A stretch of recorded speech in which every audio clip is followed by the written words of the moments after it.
नहमदुहु व नुसल्ली अला रसूलिहिल करीम अम्मा बाद फ़अऊज़ु बिल्लाहि मिनश शैतानिर रजीम बिस्मिल्लाहिर रहमानिर रहीम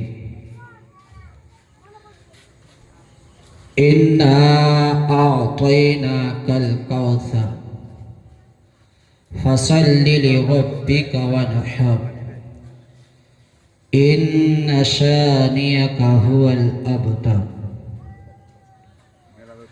वक़ाल अल्लाहु तआला फ़ी शान हबीबिहिल करीम इन्नल्लाह व मलाइकतहु युसल्लूना अलन नबी या अय्युहल्लज़ीना आमनू सल्लु अलैहि वसल्लिमु तस्लीमा। अल्लाहुम्मा सल्ली अला सय्यिदिना मौलाना मुहम्मद व अला आलि सय्यिदिना मौलाना मुहम्मद। नबी का फरमान बोलता है अली के जैसा कोई नहीं है। नबी का फरमान बोलता है अली के जैसा कोई नहीं है। कि सारे असहाब ने कहा है अली के जैसा कोई नहीं है। अल्लाहुम्मा सल्ली अला सय्यिदिना मौलाना मुहम्मद व अला आलि सय्यिदिना मौलाना मुहम्मद। আলহামদুলিল্লাহ। যাবতীয় প্রশংসা মহান রব্বুল পাক আলামিন, মহান স্রষ্টা, সর্বদ্রষ্টা, সর্বনিয়ন্তা, রিজিক দাতা, পালন কর্তা সুবহানাহু ওয়া তাআলার জন্য সকলে বলি আলহামদুলিল্লাহ। আজ আমাদেরকে আল্লাহ পাক কাস্তিয়ে নূহতে বসার তৌফিক দান করেছেন, আরেকবার বলি আলহামদুলিল্লাহ। হুজরে আকরাম রহমতে আলম নূরে মুজস্সম साहिबे जुदो अल करम मालिको हर्रो हरम मदनी ताजदार मक्की सरकार सैयदो अबरार अखियार सैयदुल मुरसलीन अनीसुल गारिबिन राहतुल आसिकिन नबी मोहम्मद रसूलुल्लाह सल्लल्लाहु ताआला अलैहि वसल्लम। आजकेर महफिल, आजकेर अनुष्ठान আমরা সবাই জানি মস্তান শাহ বাবার উরুস পালন করা হচ্ছে, তাই না? আর আমার আগে আপনারা শুনছিলেন গজল, নাতে পাক শুনছিলেন, মানকাবাত শুনছিলেন। তিনি বলছিলেন পাট্টার ব্যাপারে, তাই না? আমাদের গলায় লাল পাট্টা থাকে, তাই তো? আর কিছু কিছু মানুষ বেরিয়েছে, কিছু কিছু দল বেরিয়েছে যারা পশ্চিম বাংলার মধ্যে সীমিত, যাদের দল শুধু পশ্চিম বাংলাতে আছে। তারা নাকি বলছে যারা কালো জামা পরে, যারা লাল পাট্টা লাগায়, তারা নাকি গুমরাহ দল, তারা নাকি গুমরাহ দল। আমি তাদেরকে বলতে চাই, আমার চ্যালেঞ্জ রইল, যারা কালো জামা পরে, লাল পাট্টা পরে, তারাই হলো জান্নাতি দল। জোরসে জোরসে। কারণ আমাদের বক্তব্যের মধ্যে আমরা চাই না 1000 লোক থাকুক, 100 লোক থাকুক। কারণ লস্কর কি উসে জরুরত है जिसे लश्कर दे दो। मियां हम हुसैनी हैं, हमारे 72 की जरूरत है। আমাদের 72 জনের দরকার, বেশি জনের দরকার নাই, 1000 জনের দরকার নাই। আমরা কারবালাকে মাননেওয়ালা, আমরা পঞ্চাতনকে মাননেওয়ালা, আমাদের 72 জন হলে আমরা কাফি আছি। কেন? আমরা দল দেখি না। যারা বলে যে লাল পাট্টা পরা চলবে না, কালো জামা পরা চলবে না, তাদেরকে আপনি বলে দেবেন, আরে নাদান, যাদের গলার মধ্যে লাল পাট্টা থাকবে তারাই যাবে জান্নাত। জোরসে। অন্য কোনো পাট্টা নিয়ে জান্নাত যাওয়া যাবে না। হয় লাল পাট্টার প্রয়োজন, না হলে গ্রিন পাট্টার প্রয়োজন। জোরসে। দুটোই পাট্টা জান্নাতি যাবে। কত পাট্টা? গলার মধ্যে আপনারা যে চিহ্ন দিয়ে রেখেছেন, গলার মধ্যে লাল পাট্টা দিয়েছেন, এই 2 পাট্টাই যাবে জান্নাতি। আর বাকি যারা বলছেন গুমরা দল, আরে আমরা কালো জামা পরলে বলছে শিয়া, আমরা কালো জামা পরলে বলছে গুমরা। আমি তাদেরকে বলতে চাই কাবাকে মানছো, কাবার চাদর কালো মানছো, কালো কমনিওয়ালা মুস্তাফাকে মানছো, আর কালো জামা মানলে কি অসুবিধে? আরে নাদান, কালো জামা পরা কোনো ওয়াহাবি মৌলবীর নয়, বলকে কোনো সিলসিলার নয়, বলকে কালো জামা আমার আলীর পাকের দরকার। জোরসে যারা কালো পরবে তারাই হবে আলীর দলে, আর যারা লাল পাট্টা দেবে তারা হবে হুসাইনের দলে। জোরসে আর যারা বলবে গুমরা তারা হুসাইন পাকের উপরে ফতোয়া লাগাচ্ছে, যারা বলবে এসব চলবে না তারা হুসাইন পাকের। আমি আপনাদেরকে দলিল দিয়ে যাব, আমি এমনি কথা বলে যাচ্ছি না, শুধু ফতোয়া লেগে যাচ্ছি না যে লাল পাট্টা পরলে জান্নাতি। আপনাদেরকে দলিল দিয়ে যাব যে আমরা লাল কোথা থেকে পেয়েছি, কারণ লাল পাট্টা পরা আমাদের একটাই নিশানি, এরাই হচ্ছে জান্নাতি। জোরসে যাক, এটার দিকে যাব। এখন অনেক কিছু বলার আছে, কারণ বলতে হবে। কিছু কিছু মানুষ যাদের সিলসিলা শুধু পশ্চিম বাংলায়, তারা আবার বলছে আমরা জান্নাতি। আমি বললাম ঠিক বলেছো, আমরাও জান্নাতি। বলছে কেন? বলছে আমরাও পশ্চিম বাংলাতে থাকি, বাকি পশ্চিম বাংলার রাজ্যে যারা থাকে সবাই জাহান্নামী, শুধু পশ্চিম বাংলার লোক জান্নাতি। কারণ তোমাদের পীর শুধু পশ্চিম বাংলার মধ্যে আছে। যদি তোমরা বলো পশ্চিম আমাদের পীরকে মাননেওয়ালা জান্নাতি হয়, আমি বলবো তাহলে পশ্চিম বাংলায় যারা বাইরে থাকে তারা কি জান্নাত যাবে না? আরে নাদান, তোমার পীর পশ্চিম বাংলার মধ্যে। আমরা যে জিন্দা শাহ মাদারকে মানি, সেই জিন্দা শাহ মাদার পশ্চিম বাংলার নয়, বলকে পুরো হিন্দুস্তান নয়, পুরো পৃথিবীর পীর। জোরসে পুরো দুনিয়ার পীর। কারণ জিন্দা শাহ মাদারের শান ও শওকত আমার নবী মুস্তাফা নিজেই বয়ান করেছে। কে বলেছে? আমার নবী মুস্তাফা নিজের সাহাবায়ে কেরামের মধ্যে বসে আছেন, নবী পাক ইরশাদ করছেন, হে আমার সাহাবা শোনো শোনো, আজ থেকে 200 বছর পর আমার একটা আওলাদ আসবে। কে আসবে? আওলাদ আসবে, যে হবে কাফিয়াতুল হাজ। কি হবে? কাফিয়াতুল হাজ হবে। সে আওলাদ কাফিয়াতুল হাজ হবে, সে হচ্ছে আমার আওলাদ। কে বলছে? নবী মুস্তাফা বলছেন। কারণ সৈয়দনা শেখ সাহাবুদ্দিন সোহরওয়ার্দী তেনার কিতাবের মধ্যে লিখছেন, তিনি বলছেন নবী পাক সাহাবায়ে কেরাম বসে আছেন, তিনি বললেন যে আমার একজন আওলাদ আসবে, সে হবে কাফিয়াতুল হাজ। সে আওলাদকে যারা মহব্বত করবে তারাই হবে জান্নাতি। জোরসে কাফিয়াতুল হাজের ব্যাপারে নবী পাকের সাহাবারা বলছে, ইয়া রাসূলুল্লাহ, ইয়া হাবিবাল্লাহ, কাফিয়াতুল হাজ মানে কি ব্যাপার? কাফিয়াতুল হাজ কাকে বলা হয়? তখন আমার নবী বললেন, কাফিয়াতুল হাজ সেই ব্যক্তি হবে, সে আমার আওলাদ হবে, তার বিয়েও হবে না, তার আওলাদ হবে না। তাহলে বোঝা যাচ্ছে জিন্দা শাহ মাদারেরও আওলাদ নয়, তার আর বিয়েও হয়নি, নিকাহ হয়নি। তাহলে বোঝা যাচ্ছে 200 বছর পরে সেই জিন্দা শাহ মাদার দুনিয়াতে তশরিফ এনেছেন, তিনি কাফিয়াতুল হাজ হয়েছে। তাহলে বোঝা যাচ্ছে আরে পশ্চিম বাংলার পীরের কথা আমার নবী বলেনি, বলকে জিন্দা শাহ মাদারের কথা আমার নবী নিজেই বলে দিয়েছে। জোরসে জিন্দা শাহ মাদার কে? কারণ এ দেশে যত মৌলবি আছে, যত দল আছে, যতই সিলসিলা আছে, নামাজ পড়বে, হজ করবে, যাকাত দেবে, কোরআন পড়বে, যাই ইবাদত করবে না কেন তার নেকি সেও পাবে, তার সাথে সাথে আমার জিন্দা শাহ মাদারও পাবে। জোরসে কি করে জিন্দা শাহ মাদার পাবে? আপনাদের প্রশ্ন আসতে পারে, কেন পাবে? কারণ ধরুন আমি একজন হাফেজ, আমি যদি আমার একজন হাফেজ তৈরি করি, আমার ছাত্র, সে আমার কাছে পড়েছে, সে আমার কাছে পড়াশোনা করার পরে সে হাফেজ হলো, যে যতদিন হায়াতে থাকবে, যতদিন কোরআন তেলাওয়াত করবে, তার নেকি তো সে পাবে, তার সাথে সাথে আমিও নেকি পাবো। কেন পাবো? কারণ আমার ছাত্র, আমি তাকে ইলম শিখিয়েছি, আমি তাকে হাফেজ বানিয়েছি। সে যতদিন কোরআন তেলাওয়াত করে যাবে, আমি যদি নাও থাকি সেই কোরআনের তেলাওয়াতের আমি নেকি পেতে থাকবো। কেন? আমার ছাত্র, আমি তাকে শিখিয়েছি। আবার আমার একজন ছাত্র আবার 10 জনকে হাফেজ বানাবে, সেই 10 জন যতদিন কোরআন তেলাওয়াত করবে তার নেকি আমার ছাত্র পাবে, তার সাথে আমিও পাবো। আবার 10 জন 100 জনকে হাফেজ বানাবে, সে 100 জনের নেকি 10 জন পাবে, আমার ছাত্রও পাবে এবং আমিও পাবো। কারণ আমি হচ্ছি প্রথম হাফেজ, আমার ছাত্রকে বানিয়েছি, আমার ছাত্র 10 জনকে বানিয়েছে, আবার 10 জন 100 জনকে বানিয়েছে, সে 100 জন আবার 1000 জনকে হাফেজ বানাবে।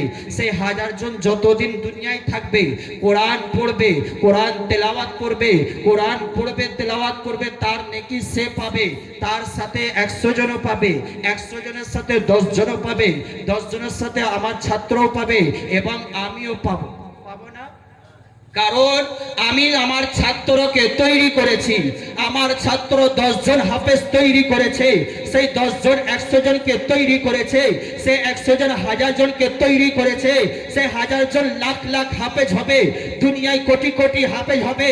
তারা যতদিন কোরআন তেলাওয়াত করবে, কোরআন পড়বে, তার নেকি তারাও পাবে, সে আমার ছাত্রও পাবে এবং আমিও পাবো।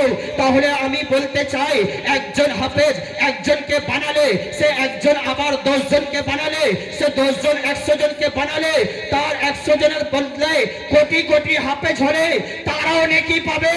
তাহলে বোঝা যাচ্ছে হিন্দুস্তানের সরজমিনে যে যতই নামাজ পড়ুক, রোজা রাখুক, হজ করুক, যাকাত দিক, যাই ইবাদত করুক না কেন, সে নেকি তো পাবেই পাবে। আরে তার সাথে সাথে জিন্দাসা মাদার নিজের রওজা পাকে নেকি পেতে থাকবে জোরসে। কেন? জিন্দাসা মাদার এ দেশে ইসলাম লানে ওয়ালা, জিন্দাসা মাদার আমার খাজা বাবা, আমরা শুনেছি আমার হিন্দুস্তানের বাদশাহ খাজা মঈনুদ্দিন চিশতি ইসলাম এনেছেন, কিন্তু তার আগেও ইসলাম এ দেশে ছিল, এতটা ছিল না। কারণ আমার খাজা অনেক ইসলামের জন্য কাজ করেছেন। কারণ আপনারা দেখবেন যারা চাষি হয় আগে তারা বীজ লাগায়, তারপরে চাষ হয়, হয় না?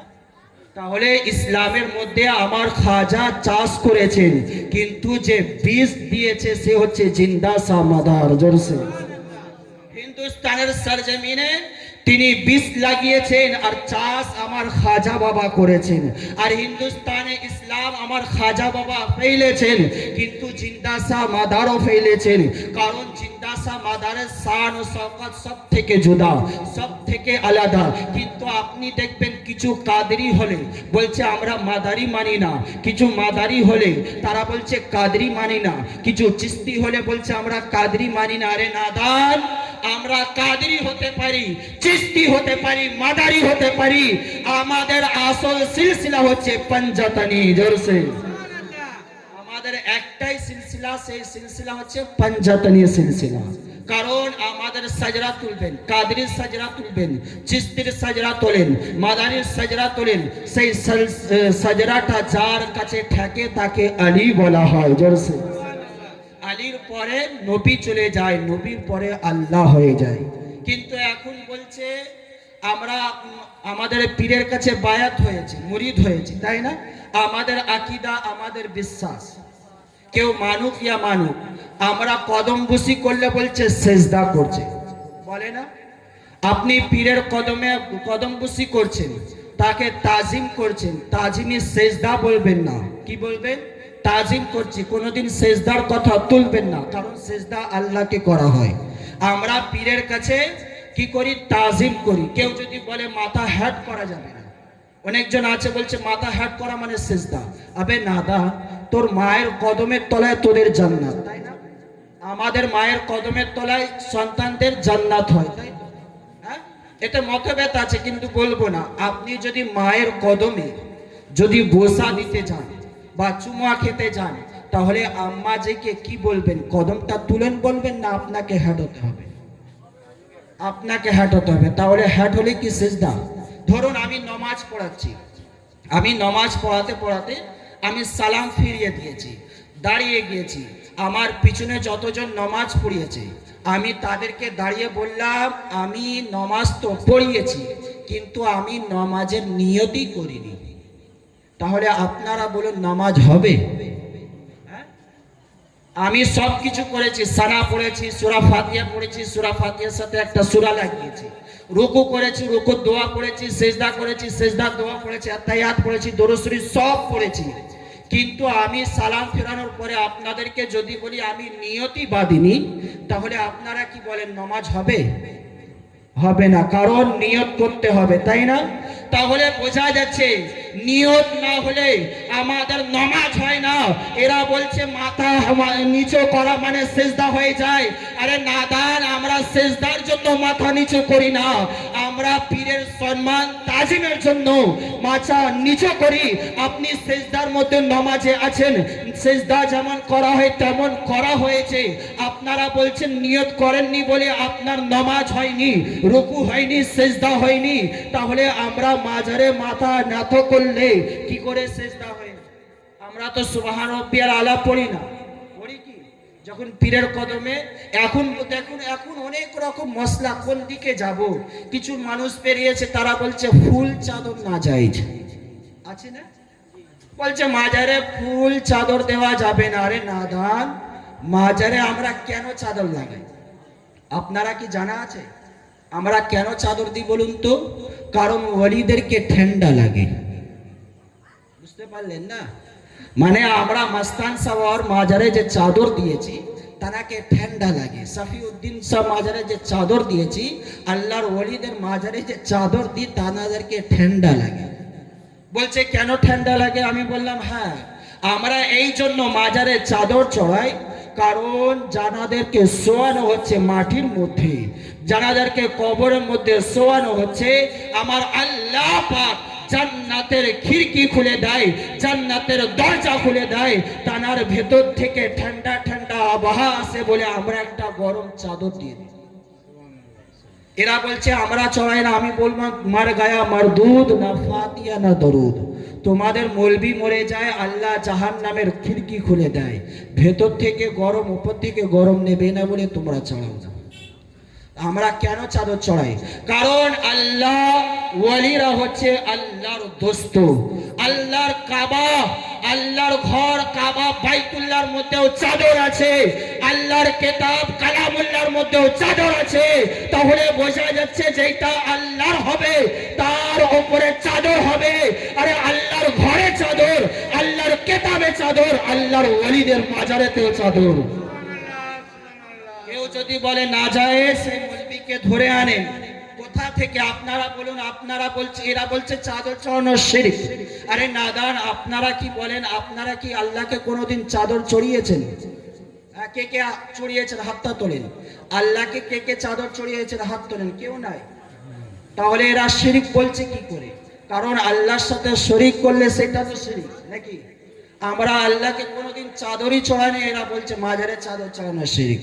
আরে নাদান, যারা আল্লাহর ওলি হয় তাদের মাজারে আমরা চাদর চড়ানো জায়েজ আছে, জায়েজ আছে, জায়েজ। জোরসে কে কি বলছে দেখার দরকার নাই, কারণ মাজারে ফুল দেওয়াও জায়েজ আছে। হ্যাঁ, মাজারে ফুল দেওয়াও জায়েজ আছে, কবরে ফুল দেওয়াও জায়েজ আছে। আপনারা বলুন, আমি একটা উদাহরণ দিয়ে মাজারের চাদরটা বোঝাচ্ছি। কাবা বাইতুল্লাহ যে চাদর আছে, সেই চাদরটা কে চড়িয়েছে? আমার নবী চড়াননি। আমার নবীর আসার 100 বছর 1000 বছর আগে কাবাতে চাদর চড়ানো হয়েছিল। কেন হয়েছিল? একজন বাদশা ছিল যার নাম ইয়ামানি বাদশা। সে পুরো পৃথিবীতে ঘুরতে বেরিয়েছিল, বেরোতে বেরোতে কাবার মধ্যে পৌঁছেছে। তো কাবার মানুষ, মক্কার মানুষ তাকে দেখা করতে যায়নি বলে সে বাদশার রাগ হয়ে গিয়েছে যে আমি এত বড় বাদশা, আমি পুরো পৃথিবীতে ঘুরছি, প্রত্যেক দেশের মানুষ আমাকে দেখার জন্য তড়পে যায়, প্রত্যেক দেশের মানুষ আমাকে দেখার জন্য একবার দেখবে বলে তারা টিকিট কাটে, আমাকে একবার দেখবো বলে লাইন লাগিয়ে দেয়। কিন্তু মক্কা শহরে এসেছি, মক্কার মানুষ আমার সাথে দেখা করছে না কেন? তখন সে বাদশা নিজের সিপাহী পাঠালো, যাও দেখো তো মক্কার মানুষ কি জানে না আমি তাদের মক্কার শহরে এসেছি। তার দুটো সিপাহী গেল, দেখছে একটা ঘর আছে, সেই ঘরের মধ্যে মানুষরা চারিদিক থেকে ঘুরছে। তখন বাদশাকে বলছে, বাদশাহ, মক্কার মানুষ বলছে আমরা এখন দুনিয়ার বাদশাকে চিনি না, এখন আমাদের হজের সময় আমরা আল্লাহর ঘর, আমরা আল্লাহকে চিনি, কোনো দুনিয়ার বাদশাকে চিনি না। বাদশার সিপাহী যখন বাদশাকে জানালো, বাদশা বলছে আমি ওই ঘরটাকে ভেঙে দেবো। কি বললো? ঘরটাকে ভেঙে দেবো। ভেঙে দেওয়ার কথা যখনই বলেছে, তার নাক থেকে কান থেকে রক্ত বেরোতে লেগেছে। এত দুর্গন্ধ, তার সিপাহীরা তার আশেপাশে যেতে পারতো না। তখন বাদশাহ ডাক্তার হাকিম দেখাচ্ছে, কিছুতেই ঠিক হচ্ছে না। তখন কিছু 400 আলেম সে নিয়ে এসেছিল, তারা তাওরাত ইনজিলের আলেম ছিল, তাদেরকে নিয়ে এসে বলছে, এ আলেমরা তোমরা বলো তো আমার এমন অসুখ আমরা কি করে হয়েছে? তখন তারা আলেমরা বলছে, বাদশাহ এটা কোনো দুনিয়ার রোগ নয়, বলকে আসমানি রোগ। কারণ তুমি মনে হয় কোনো বেয়াদবি করেছো, তুমি কি এমন ভুল করেছো? তখন বাদশাহ বলছে, আমি এই কাবার, এই মক্কা শহরে একটা ঘর আছে যার নাম হচ্ছে কাবা, আমি তাকে ভেঙে দেবো বলেছিলাম, আমি তাকে গুড়িয়ে দেবো বলেছিলাম। তখন আলেমরা বলছে, বাদশাহ ওইটা দুনিয়ার মানুষের ঘর নয়, বলকে আল্লাহর ঘর। জলসে তুমি তওবা করো। বাদশা তওবা করলো। তওবা করার পরে বাদশা চিন্তা করছে, আমি একটা ঘর ভাঙবো বলেছি, আমার এমন অসুস্থ হয়ে গিয়েছিল, আমার রোগ হয়ে গিয়েছিল। তখন বাদশা বলছে, আমি সেই ঘরটাকে জিয়ারত করতে চাই, সেই ঘরটাকে আমি দেখতে চাই। বাদশা যখন কাবার সামনে দাঁড়িয়েছে, বলছে এটা কার ঘর? মক্কার মানুষ বলছে আল্লাহর ঘর। বলছে পাশেরটা বলছে আমাদের ঘর। বলছে এইটা বলছে আমাদের ঘর। বলছে এইটা বলছে আল্লাহর ঘর। তখন বাদশা অবাক হয়ে বলছে, মক্কার মানুষ, তোমাদের ঘর আল্লাহর ঘর কি এক হতে পারে? তোমাদের ঘর আল্লাহর ঘর কি এক হতে পারে? তখন সেই ইয়ামানি বাদশা একটা চাদর নিল, মক্কার মধ্যে ছড়িয়ে দিল, বলল আল্লাহর ঘর আর মানুষের ঘর তফাৎ করার জন্য আমরা মক্কাতে চাদর ছড়িয়ে দিয়েছি। তাহলে বোঝা যাচ্ছে, আরে আম মানুষের কবর আল্লাহর ওলির কবরে আর তফাৎ করার জন্য আমরাও মাজারেতে চাদর ছড়িয়ে দিই। আপনি আরেকটা উদাহরণ শুনেন। একটা আলেমকে যদি আমি বলি অমুক ঘরের মধ্যে কেতাব আছে, অনেক কেতাব আছে, লাইব্রেরি আছে, যান আপনি বুখারী শরীফ নিয়ে আসেন, সে আলেমটা যাবে, যাওয়ার পরে খুঁজতে লাগবে কোথায় বুখারী, কারণ অনেক কেতাব আছে, খুঁজতে খুঁজতে হয় 1 ঘন্টা লাগিয়ে দেবে। আপনি কোনে মাস্টারকে বলেন ওই লাইব্রেরির মধ্যে স্কুলে অনেক কেতাব আছে, আপনি যান অমুক কেতাব নিয়ে আসুন, মাস্টারটাও 1 ঘন্টা লাগিয়ে দেবে। কেউ যদি মাদ্রাসাও না পড়ে, স্কুলেও না পড়ে, আপনি তাকে বলবেন যান অমুক লাইব্রেরিতে কালামুল্লাহ শরীফ রাখা আছে, নিয়ে আসুন, সে যাবে আর নিয়ে আসবে। কেন? মাস্টার এতক্ষণ লাগাবে, আলেম এতক্ষণ লাগাবে, আর সে মাদ্রাসাও পড়িনি, স্কুলেও পড়িনি, সে যাবে আর আনবে কি করে? কারণ সেও জানে যারা আল্লাহর কেতাব হয়, কালামুল্লাহর মধ্যে একটা চাদর হয়, তাহলে সে বলবে আমি তো দেখলাম যে কেতাবের মধ্যে কার মধ্যে গেলাম চালানো আছে, চাদর চালানো আছে, সেই জন্য আমি গেলাম আর নিয়ে আসলাম। তাহলে বোঝা যাচ্ছে আল্লাহর কেতাব দুনিয়ার কেতাব তফাৎ করার জন্য চাদর দেওয়া হয়। আল্লাহর ওলির মাজার দুনিয়ার আম কবরের মধ্যে চাদরটা এই জন্য দেওয়া হয় যে আম মানুষের কবর আলাদা, আল্লাহর ওলিদের মাজার আলাদা। আল্লাহর 3টে জিনিস, কেতাব, ঘর, আল্লাহর বন্ধুদের মধ্যেও চাদর থাকে। কেউ যদি শিরকের ফতোয়া লাগায়, আপনারা জানেন বুখারী শরীফের একটা হাদিস আছে, বলছে না ফুল চালানো না যায়, যাবে না দা, ফুল চালালে কবরের মধ্যে কি ফায়দা হয় সেইটা বল, না যায় কোথায় পেলি? বুখারী শরীফের হাদিস।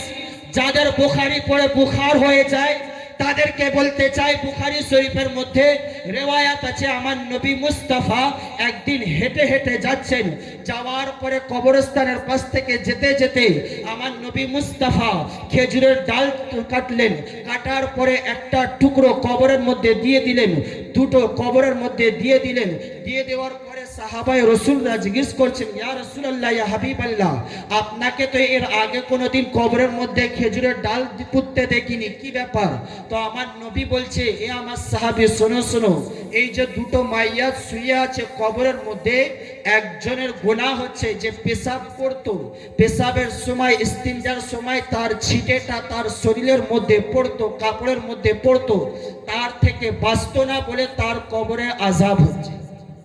আর একজন সে চুগলখড়ি করত, সেই জন্য কবরে আযাব হচ্ছে। আমার নবী বললেন, আমি খেজুরের ডাল পুঁতে দিয়েছি, সেই ডাল যতদিন তাজা থাকবে, যতদিন তর থাকবে, ততদিন তাদের আযাবটা কম হবে। কারণ খেজুরের ডাল আল্লাহর জিকির করে, তাহলে বোঝা যাচ্ছে কবরের ফুল দেওয়াটাও, ফুল যতদিন তাজা থাকবে, তর থাকবে, যার কবরে দেওয়া হবে তার কবরের আযাবটা হালকা হয়ে যাবে। জোরসে, এটা আম মানুষের জন্য।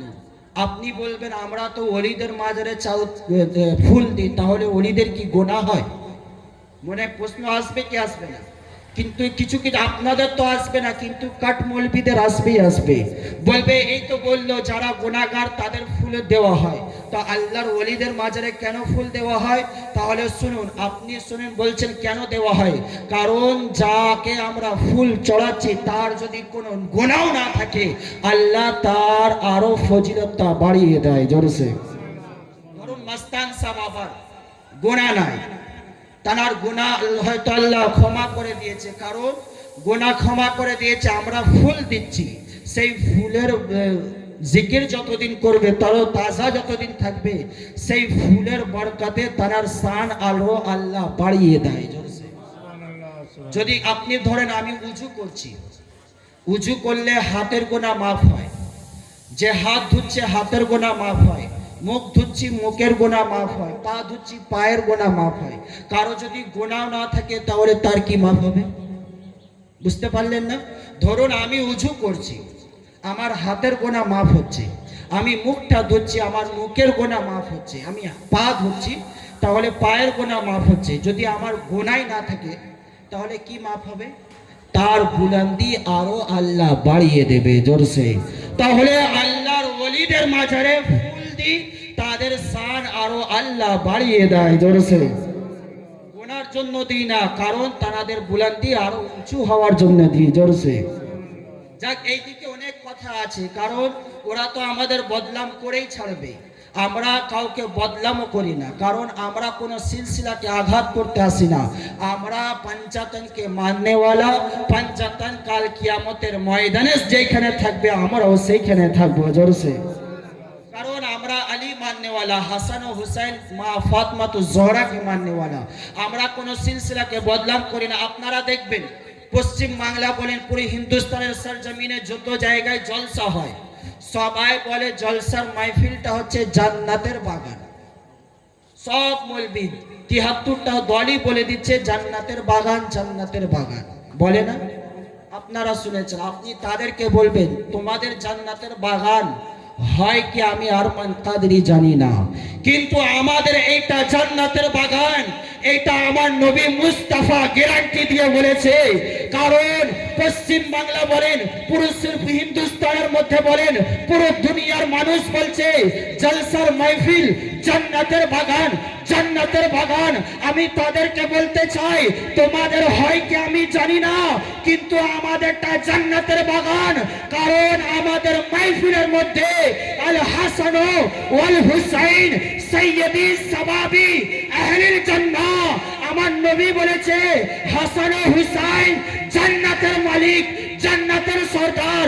এই দুইজনের প্রশংসা যেই মাহফিলে হবে, সেই মাহফিলটা জান্নাতের বাগান।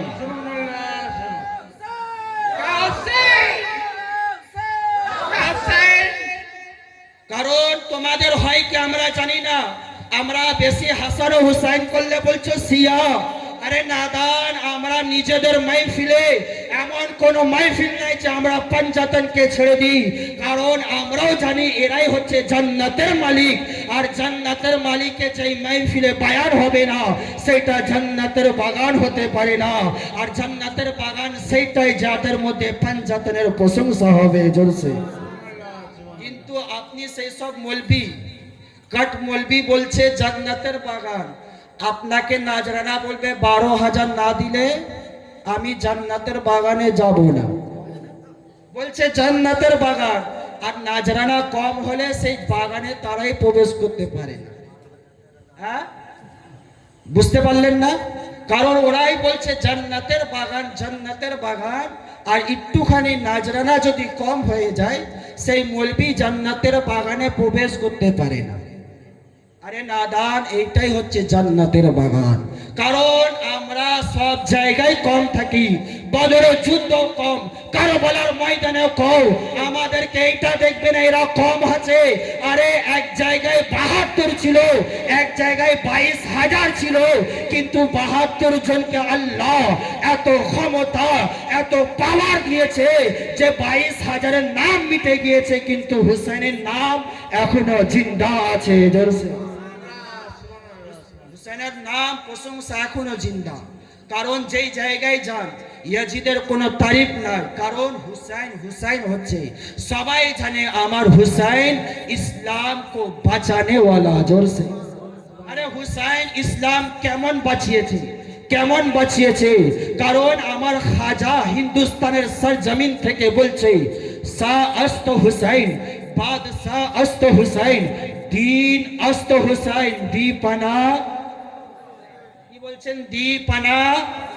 হুসাইন दीन नॉय बल्कि दीन को पनाह देने वाला, और सही फातिमा ज़ोहरा होच्छे हुसैन को पालने वाला। जोर से नारे हैदरी, नारे हैदरी, नारे हुसैन, नारे हुसैन, या हुसैन, हुसैन या हुसैन, या हुसैन, या हुसैन, या हुसैन। ताहले हुसैन दीन को पनाह देने वाला, और खातूने जन्नत फातिमा ज़ोहरा हुसैन को पालने वाला। जोर से और সেই খাতুনে জান্নাতের শান ও মাকাম শুনবেন। কারণ আপনারা বসে আছেন, আমি বসে বসে বক্তব্য দিচ্ছি, আর পীর সফিউদ্দিন স্যার শাহজাদা রবিউল ইসলাম তাইফুরি যদি আমাদের মাহফিলে এসে যায়, আমাদের এই অনুষ্ঠানে এসে যায়, আপনারা দাঁড়াবেন না? কারণ আপনার পীরের শাহজাদা, আপনার পীরের গদির মালিক, আপনার পীর যাকে নিজের গদিতে বসিয়েছেন। কিছু মানুষ বেরিয়েছে, তারা বলছে পীরের ছেলেই পীর হবে। হবে নাদান, যেই পীরের শরীরে রক্ত থাকে সেই রক্ত তার শরীরের মধ্যেও আছে। জোরসে হ্যাঁ, যাক যেটা বলছি, খাতুনে জান্নাতের শান ও মাকাম রবিউল ইসলাম তাইফুরি যদি এসে যায়, আপনি দাঁড়াবেন, আমাদের নতুন মৌলবীদেরকেও দাঁড়াতে হবে, হবে না? হ্যাঁ, আর যদি রবিউল ইসলাম তাইফুরি এই মাহফিলে বসে আছে, তার বাবা সৈয়দ সফিউদ্দিন তাইফুরি এসে যায়, রবিউল ইসলাম দাঁড়িয়ে যাবে, সফিউদ্দিন শাহ বসে আছে। যদি মস্তান শাহ এসে যায়, সফিউদ্দিন দাঁড়িয়ে যাবে। মস্তান শাহ যদি বসে থাকে, আর যদি জিন্দা শাহ মাদার চলে আসে, মস্তান শাহ দাঁড়িয়ে যাবে। আর জিন্দা শাহ মাদার যদি বসে থাকে, তাহলে আমার হুসাইনে পাক চলে আসে, জিন্দা শাহ মাদার দাঁড়িয়ে যাবে। হুসাইন যদি বসে আছে, তার বড় ভাই তার আকা ইমামে হাসান এসে যায়, হুসাইন দাঁড়িয়ে যাবে। হাসান ও হুসাইন বসে আছে। যদি মাওলায় আলী মুশকিল খুশা আর নকা ও তকা হায়দারে কর্রার যদি এসে যায়, হাসান হুসাইন দাঁড়িয়ে যাবে।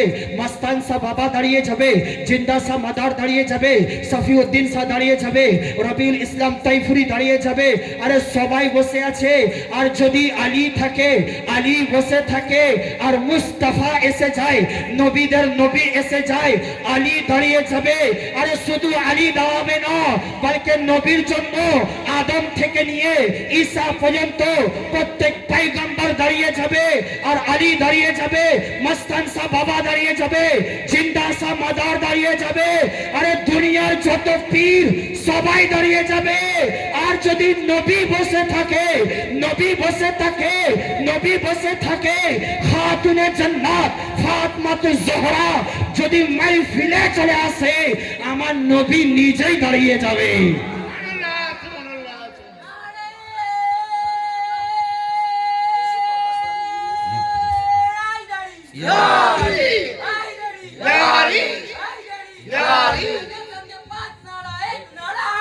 ইয়া Ali Ya Ali, Ya Ali,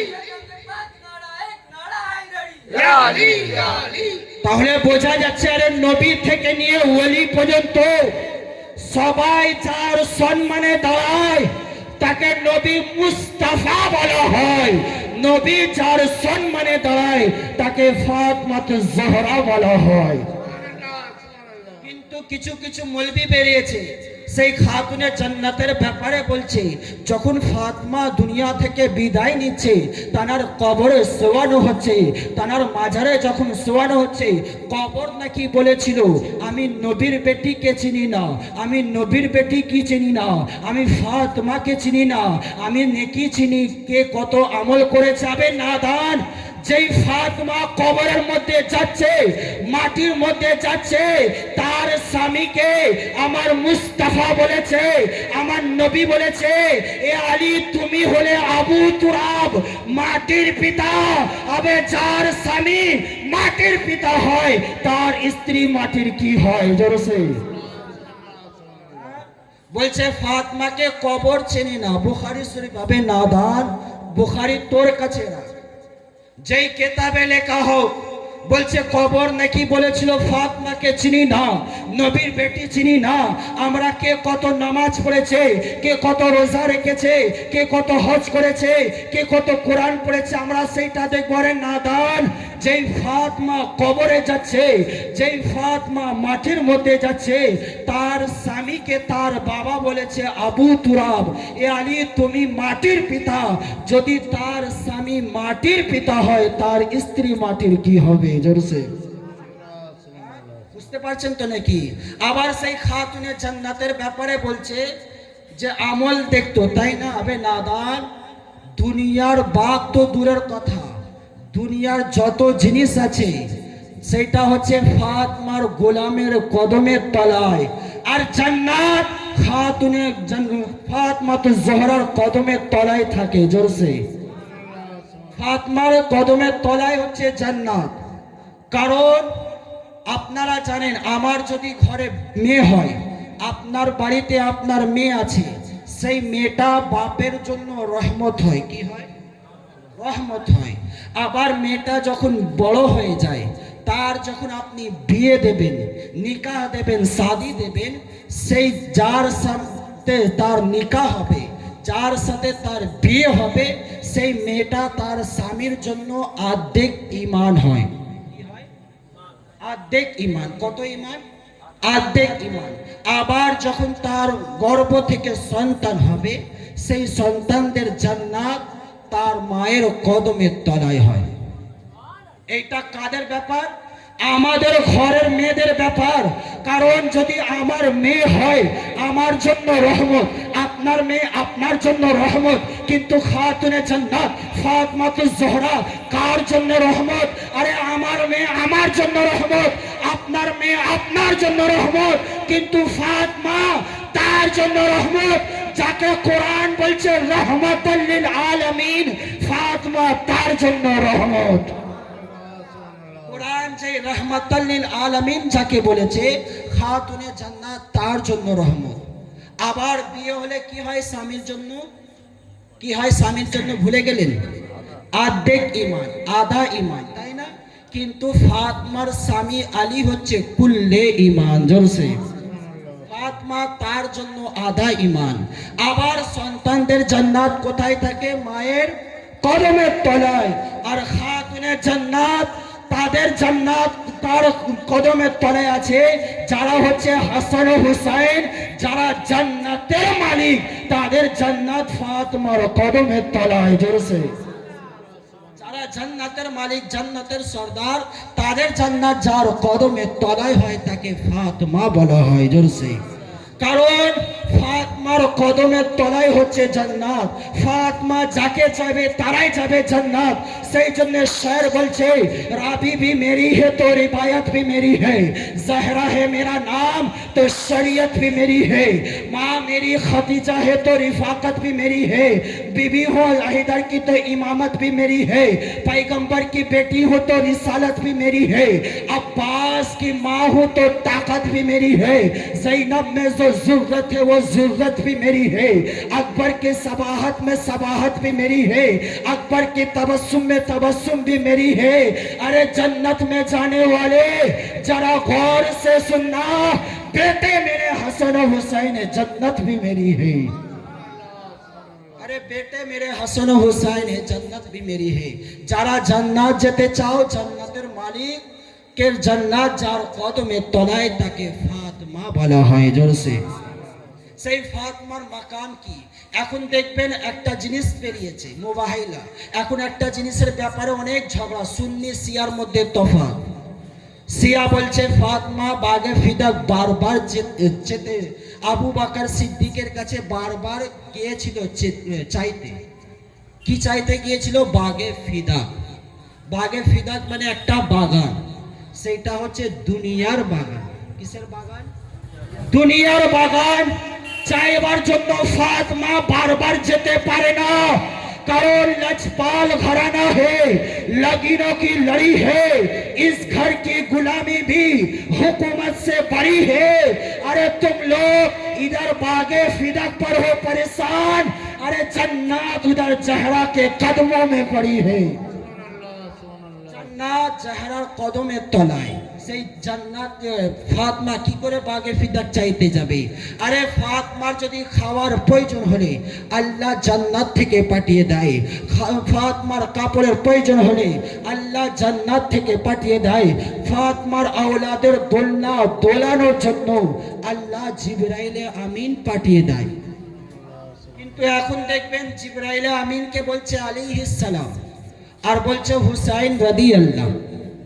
আছে কি না?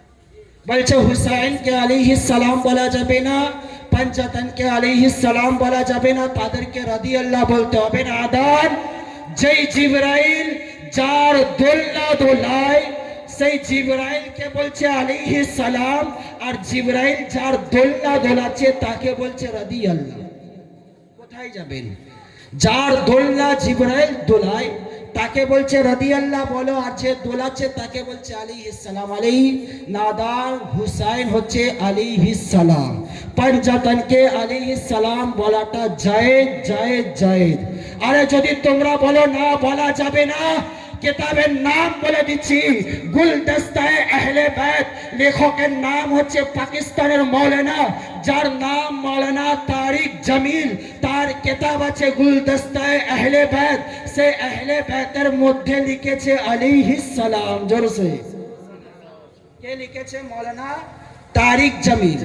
সে প্রত্যেকটা 12 ইমাম পাককে আলাইহিস সালাম এবং কি ইমাম মেহদিকে আলাইহিস সালাম সবাইকে আলাইহিস সালাম বলছে, কিন্তু তাদেরকে মাননেওয়ালা বলছে রাদিয়াল্লাহ বলো। আরে নাদান, আল্লাহ তাদের উপরে সালাম পাঠাতেই থাকে। জোরসে তাহলে জান্নাত কোথায় থাকে?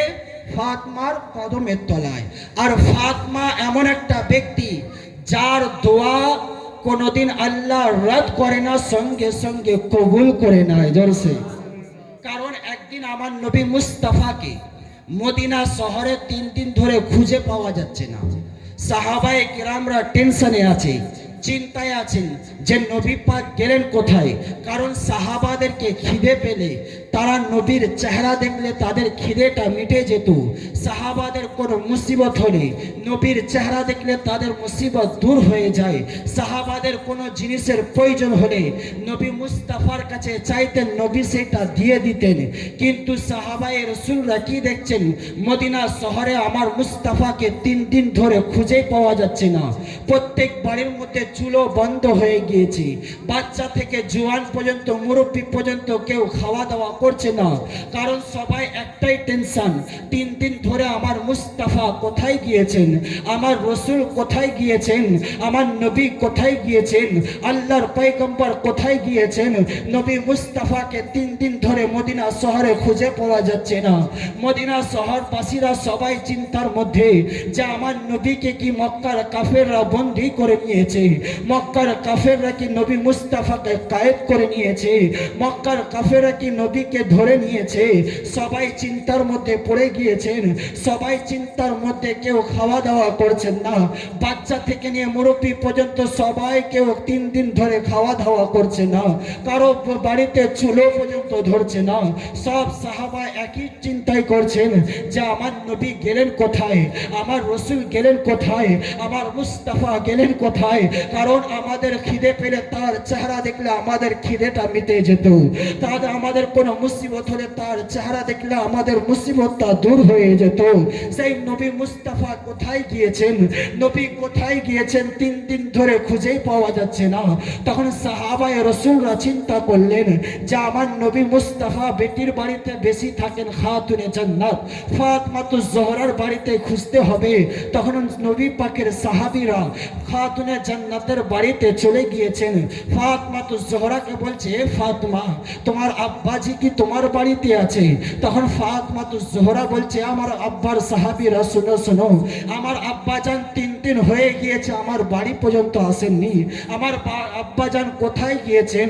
তখন নবী পাকের সাহাবীদের চোখের মধ্যে পানি আস্তে করে বলছে, ফাতেমা এ নবীর লাগতে জিগার, এ নবীর জানের টুকরো, এ নবীর জান, আমরাও জানি না নবী কোথায় গিয়েছেন, আমরাও খুঁজতে বেরিয়েছি, যে আমরা মনে করলাম আপনার বাড়িতে হয় নবী মুস্তাফা থাকতে পারেন, সেই জন্য আপনার বাড়িতে এসেছি। তখন ফাতেমাতুজ জোহরা বলছে, আমার আব্বা জান 3 দিন হয়ে গিয়েছে আমার বাড়িতে আসেননি। তখন নবী পাকের সাহাবারা বলছেন, ঠিক আছে। নবী পাকের সাহাবারা বেরিয়ে গেলেন, বেরিয়ে যাওয়ার পরে পাহাড়ের মধ্যে খুঁজতে লেগেছেন, জঙ্গলের মধ্যে খুঁজতে লেগেছেন, খুঁজতে খুঁজতে এমন এক জায়গায় পৌঁছে গিয়েছেন, সেই জঙ্গলের মধ্যে একজন রাখাল, সেই রাখালকে দেখতে পেয়েছেন। নবী পাকের সাহাবীরা বলছে, এ রাখাল তুমি কি আমার নবীকে দেখেছো, তুমি কি আমার রসুলকে দেখেছো, তুমি কি আমার মুস্তাফাকে দেখেছো? সেই রাখাল বলছে, আমি তোমার নবীকে চিনি না, আমি তোমার রসুলকে চিনি না, আমি মুহাম্মদ সাল্লাল্লাহু আলাইহি সাল্লামকে চিনি না, আমি নবীকে চিনি না, কে তোমাদের নবী?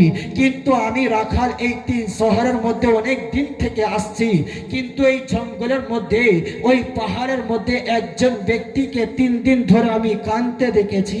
সে সেজদার মধ্যে পড়ে গিয়ে রব্বি হাবলি উম্মতি, রব্বি হাবলি উম্মতি, রব্বি হাবলি উম্মতি বলে কেঁদে যাচ্ছেন।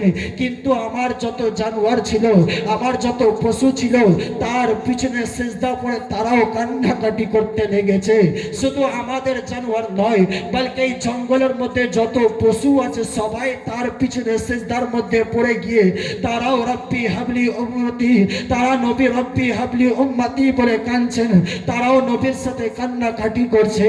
তারা, তোমরা যাও এই পাগলটাকে আগে নিয়ে চলে যাও, তার জন্য আমার প্রত্যেকটা পশুরা তার পিছনে সেজদার মধ্যে কাঁদতে লেগেছে, যাও তুমি তাদেরকে নিয়ে চলে যাও।